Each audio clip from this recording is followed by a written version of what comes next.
ایک ایسی عورت جس نے ظلم کے سامنے جھکنے کے بجائے موت کو قبول کر لیا، آخر وہ کون تھی؟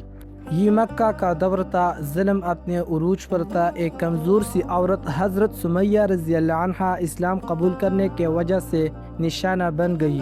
ان کا جرم صرف یہ تھا کہ وہ لا الہ الا اللہ پر ایمان لے آئی تھی، مگر قریش کا ظلم ان پر آگ اور اذیتیں برساتے رہے تاکہ وہ اپنے دین سے پھر جائے۔